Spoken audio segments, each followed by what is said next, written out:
മോളെ മളുവിന്റെ പേരെന്ത്? നിന്റെ പേരെന്ത്?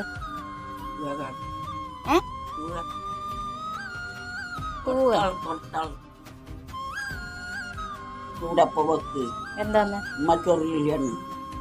ഇത് ചൊറിയോ? അത് കൊടുത്താളില്ല കൊടുത്താളല്ലേ? ഇതെന്താക്കുന്നത്? കറി വെക്കുന്ന തോരൻ വെക്കുന്നില്ലേ? വറവ് ഇമ്മരെ മാലെല്ലാം എടുത്ത് ബാക്കി മാല മാല കുഞ്ഞി